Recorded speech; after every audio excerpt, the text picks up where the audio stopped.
안녕하세요. 팝수학 이도훈입니다. 자, 우리 상권 첫 시간 시작하겠습니다. 먼저 다항식인데요.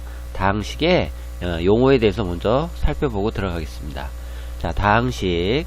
자, 항이라는 말이 있어요. 수 또는 문자의 곱으로 이루어진 식. 그게 항이에요. 이렇게 곱하기나 나누기로 덩어리로 되어 있는 거, 한 덩어리를 항이라고 한다.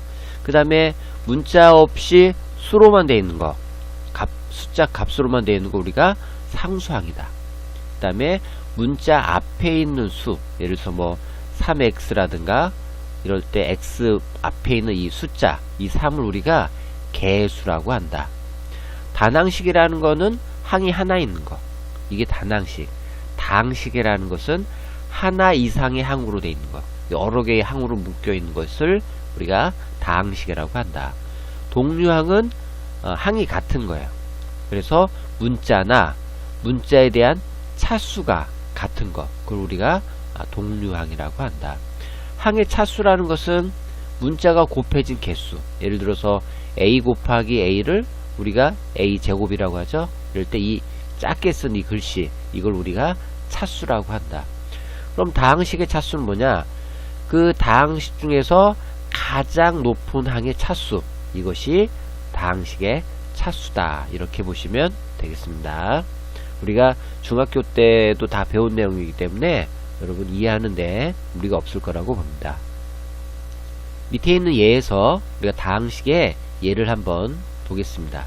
자, 마이너스 2x제곱 플러스 5x 마이너스 2x 플러스 5라는 이 식이 있다라고 하면 여기서 항은 뭐냐? 항 하나씩 마이너스 2x제곱 5x 마이너스 2x 4, 이 4개가 항이 되겠고요.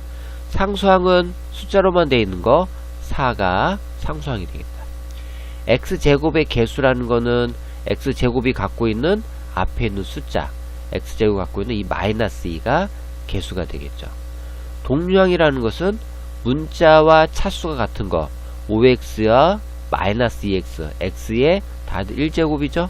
그러니까 5x하고 마이너스 2x는 동류항이다 라고 보면 되겠습니다. x의 차수는 x는 5x 마이너스 2x 다 1이죠. 그래서 1차. 다항식의 차수는 이 식에서 가장 높은 차수 2차. 그래서 2차라고 보면 되겠습니다. 우리가 이런 내용들은 이미 중학교 때 다 배운 것이어서 여러분 이해하는데 무리가 없을 거라고 보고요. 중학교 때랑 달라진 거는 어떤 것들이 있느냐? 중학교 때 우리가 수학 문제는 항상 x가 주인공이었어요. 혹은 y. 그래서 x 값만 계산하면 문제를 우리가 풀었어요. 그러니까 문제가 정확히 뭔지 모르지만 판별식도 해보고 인수분해도 해보고 자관 x 값만 구하면 문제의 답에 다가갔다 이거죠. 근데 이제 고등학교로 넘어오면 꼭 x나 y나 이런 문자가 주인공이 아니라 y나 z도 문제의 주인공이 될 수 있다 이거죠. 그래서 우리가 보통 수학 문제를 중학교 때는 모든 문제가 거의 xy로만 나와서 우리가 그냥 아무 생각 없이 풀었는데 지금은 xy로 나올 수도 있고 ab로도 나올 수 있어요. 근데 xy로 나온 거는 학생들이 이미 많이 연습이 되어 있기 때문에 쉽게 풀어요. 근데 이 xy 대신에 ab로 나오면 이게 맞나 틀리나, 여기서 뭐 근해 공식을 써야 되나 말아야 되나 헷갈려 가지고 ab로 나오면 이제 틀리기 시작해요. ab에 끝나면 괜찮은데 뭐 pq 혹은 뭐 rs, 이런 식으로 다른 알파벳으로 나오면 학생들이 손을 못 댄다는 거죠. 그래서 이런 미지수에 대해서 너무 신경 쓰지 말고 수학의 개념, 원리에 대해서 집중을 하면 x로 표현되든 a로 표현되든 p나 r로 표현되든 푸는 방식은 다 같다. 여러분 문제 풀면서 접하시게 될 겁니다. 자, 동류항이 있다라고 하면 우리가 동류항은 항상 계산을 하고 가야 돼요. 앞에 예에서 5x-2x가 있는데 x가 똑같으니까 x로 묶고 개수만 계산하는 거예요. 5-2. 그래서 3x다. 이렇게 동류항은 항상 계산을 하고 문제를 푼다 이렇게 보시면 되겠습니다. 그 밑에를 한번 볼게요. 자, 식이 하나가 있는데 마이너스 5a제곱 b3제곱 x 4제곱 y 5제곱 자 이런 식이 하나 있어요. 근데 우리가 이거를 중학교 때는 뭐로 봤느냐 x나 y에 대해서만 봤는데 이제 우리가 고등학교에 고등학교에 와서는 자, 이 식을 우리가 a에 대해서 볼 수 있어요. a에 대해서 이 식을 본다라고 하면 차수는 2차가 되고요. 개수는 a를 뺀 나머지가 개수가 되는 거예요. 이 식을 만약에 b에 대해서 본다라고 하면 b에 대해서 봤기 때문에 식은 3차가 되는 거고 나머지 마이너스 5a제곱 x 4제곱 y 5제곱은 개수가 되는 거예요. 이렇게 여러 문자가 섞여 있을 때는 꼭 x나 y가 주인공이 아니고 a나 b 혹은 다른 문자도 주인공이 될 수 있다. 꼭 기억해 두시기 바라겠습니다. 그래서 학생들이 이제 다항식에 대한 사칙 연산을 하게 되는데요. 다항식의 사칙 연산을 하다 보니까 맨날 틀리는 게 이 마이너스예요. 마이너스. 가로 안에 대가로 안에 있는 이 마이너스를 계산을 잘 못해갖고 틀리는 경우가 있는데 이거는 뭐 수학의 어려운 부분이 아니라 연습이 안 된 상태일 때 나타나는 거니까 여러분들이 시간을 갖고서 충분히 연습을 하면 이런 거는 쉽게 풀 수 있다 이렇게 생각합니다. 그래서 우리가 수학을 빨리 푸는 게 중요한 게 아니라 정확하게 푸는 사람이 결국 나중에 1등급이 될 것이다. 선생님은 그렇게 생각합니다. 너무 수학을 계산에만 집중하지 말고 빨리 풀려고만 하지 말고 내가 뭘 풀어야 되는지 왜 얘를 이렇게 풀어야 되는지 그런 거를 잘 기억해 두고 공부를 하시기 바라겠어요. 자, 다음 페이지에 얘가 간단한 예가 나와 있는데 뭐 위에 거는 그냥 연산하면 되니까 동류항 x, 2x 모아놓고 y, 6y, 마이너스 i, z, 마이너스 3z, 플러스 z 그 다음에 상수 마이너스 2, 플러스 1 이렇게 모아서 동류항끼리 개수끼리 계산하면 답이 나온다. 뭐 이런 간단한 거였고요. 두 번째는 소가로 앞에 마이너스가 있어요. 자, 이 마이너스가 이렇게 전개가 되겠죠. 그래서 마이너스 x제곱 마이너스니까 플러스 x 마이너스가 플러스 1 그래서 항상 소가로 중가로 대가로 앞에 있는 이런 마이너스들을 여러분들이 유심히 봐야겠습니다. 자, 문제 있는 1번 문제 첫 문제가 되겠네요. 한번 같이 풀어보겠습니다. 자, A, B, C가 이렇게 정의되어 있는데 이 식을 우리가 풀어야 돼요. 자, 이 식을 풀어야 되는데 그러면 여기다 A, B, C를 다 대입하면 너무 복잡하겠죠? 그래서 문제에서 주어진 이 식을 먼저 계산을 하는 거예요.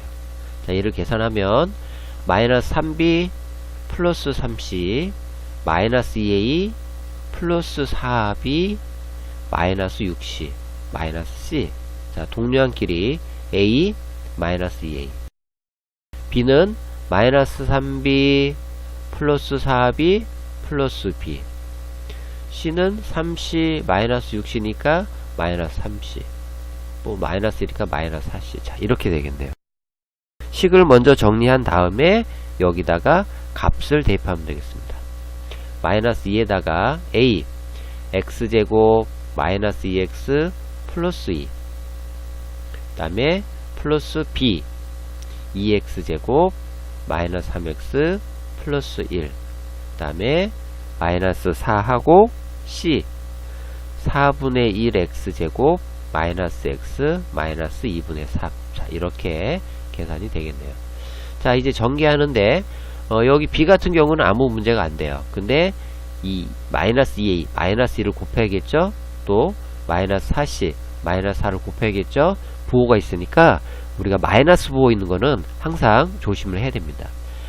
마이너스 1을 전개하니까 마이너스 2x제곱 플러스 4x 마이너스 4 B는 그대로 써주고요.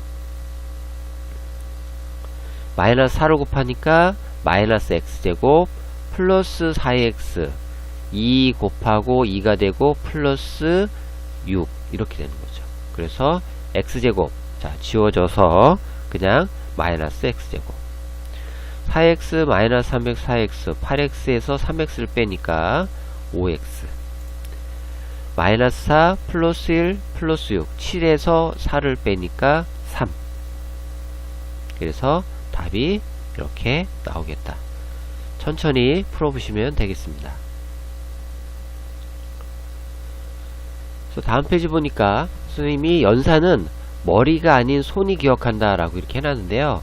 우리 학생들이 공부할 때는 머리가 좋거나 또 머리를 많이 써가지고 공부를 한다라고 생각하는데, 사실은 그거는 초보적인 수준이고요. 우리가 이제 고등학생이 됐잖아요. 고등학생에 대해서 공부를 한 때에는 사실은 머리보다 손이 기억한다는 표현이 더 맞아요. 그만큼 우리가 손으로 자꾸 쓰면서 공부를 해야 이게 학습 효율이 오른다는 거죠.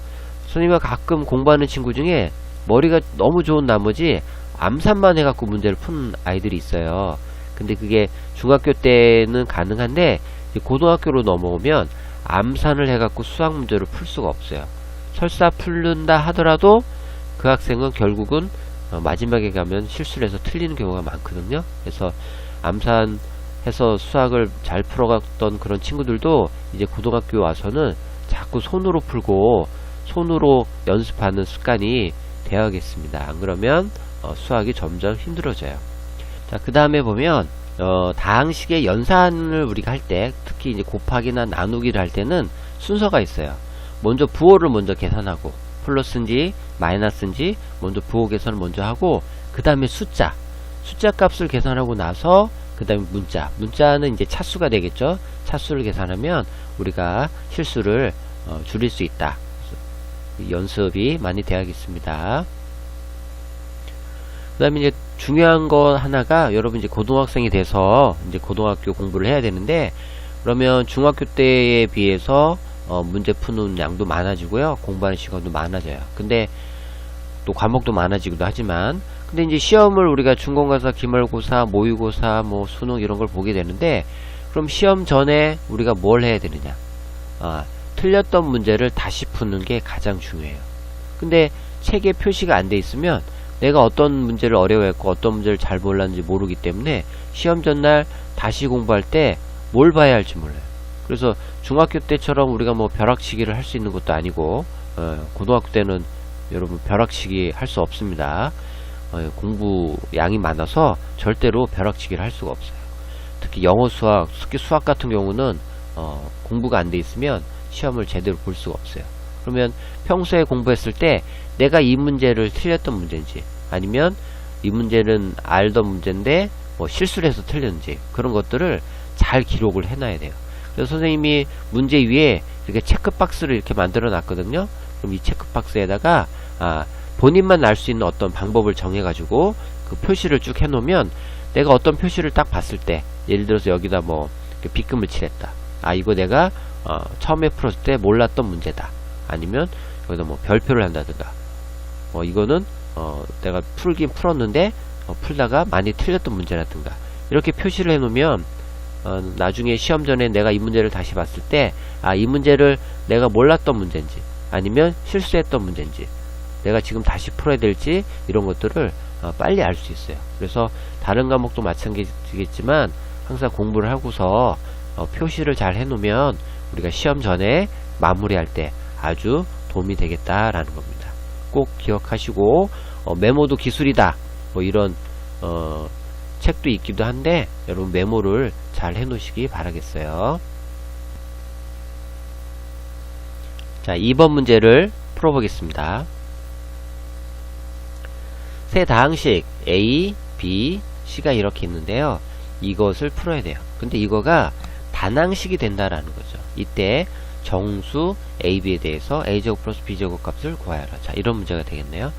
그러면 이 문제를 풀기 위해서는 먼저 이것을 먼저 풀어야 돼요. 자, A에다가 AX제곱 2XY 2Y제곱에다가 3B, B에다가 3을 곱했어요.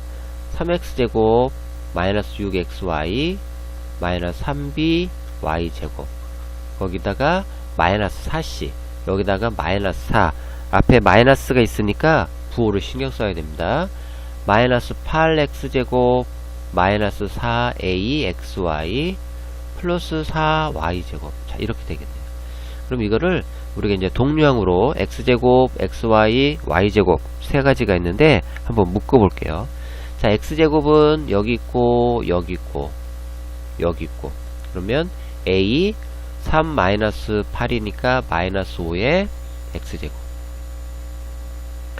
그 다음에 xy 2xy 마이너스 6xy 마이너스 4axy가 있네요. 그러면 얘는 마이너스 4, 그 다음에 마이너스 4a의 xy 이렇게 되겠죠. 그 다음에 y제곱 2y제곱 마이너스 3by제곱 4y제곱, 그럼 6y제곱 6 마이너스 3by제곱. 자, 이렇게 되겠습니다. 그런데 이것이 단항식이 돼야 돼요. 단항식이라는 건 항이 하나만 있어야 되니까 결국은 이 세 개 중에서 0이 두 개가 돼야 돼요. 그래서 a가 오거나 아니면 마이너스 4a가 플러스 4니까 a가 마이너스 1이거나 아니면 b가 2거나. 자, 이렇게 되겠죠. 자, 그러면 답이 뭐가 될까? 가만히 봤더니 중요한 거는 단 a가 a 곱하기 b가 0보다 작다. 자, 이 단서라는 게 항상 중요해요. 단서가 왜 중요하냐면 자, 이 문제를 푸는데 이게 핵심이라는 거죠. 또 정수 AB라고 됐는데 이 정수란 말이 중요해요. 그러면 AB를 문제를 다 풀고 나니까 AB가 정수여서 문제를 만들 때 다시 정수 AB라고 했느냐, 그것이 아니라 이 문제는 AB가 정수여야지만이 풀릴 수 있다라는 거죠. AB가 0보다 작아야지만이 풀릴 수 있다라는 거죠. 그래서 이런 정수나 유리수나 이런 표현 혹은 단 뭐뭐 하다라는 이런 표현들이 있을 때는 그거를 유심히 잘 봐야 돼요. 너무 문제 푸는데 급급한 나머지 여기까지만 읽고 문제를 열심히 풀다 보면 결국은 문제를 다 풀고도 틀리는 경우가 고등학교에서는 많다라는 거죠. 자, 그래서 a 곱하기 b가 0보다 작아야 되니까 이제 b는 이 하나밖에 없잖아요. b가 2인데 a랑 b랑 곱해서 0보다 작다? 다른 말로 a, b의 부호가 다르다는 거예요. 그러니까 b가 양수니까 a는 음수여야 되는 거예요. 그래서 5가 아니라 마이너스 1이 답이 된다. 그래서 a제곱 플러스 b제곱이니까 1 플러스 4. 그래서 답은 5. 이렇게 되는 거예요. 중학교 때 수학은 그냥 열심히 계산해갖고 풀다 보면 답이 딱 나와요. 그래서 그게 이제 답이 되는데, 고등학교에서 수학은 물론 열심히 풀긴 하지만 열심히 푼다고 해서 뭐 답이 나오는 게 아니라 열심히 풀었는데 답이 여러 개가 나오는 거예요. 근데 그 여러 개 중에서 문제에서 요구하는 답에 해당하는 걸 찾아내는 거예요. 그게 중학교 수학이랑 조금 다르다.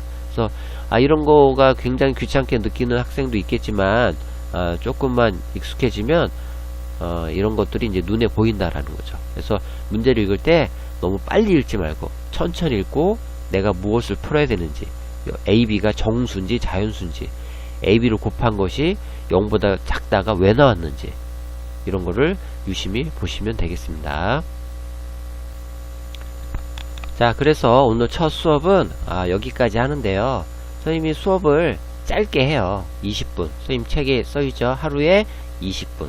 1일 1강. 근데 이 20분 수업 짧게 하는 대신에 우리가 한번 수업할 때마다 거기에 있는 내용을 정확하게만 기억한다고 하면 사실은 우리가 1년 동안 이렇게만 공부하면 학교 시험이나 모의고사 나오는 문제 중에 못 푼 문제가 없어요. 그만큼 매일매일 꾸준하게 공부하는 게 굉장히 중요하거든요. 그래서 선생님도 예전에 그렇게 공부해서 수학을 잘하게 됐으니까 여러분들도 물론 공부하는 양도 중요하긴 하지만 그것보다 먼저 더 중요한 거는 매일매일 꾸준하게 공부하는 거. 오늘부터 한번 연습을 해보시기 바라겠습니다. 자, 오늘 여기까지 하겠습니다. 자, 수고하셨습니다.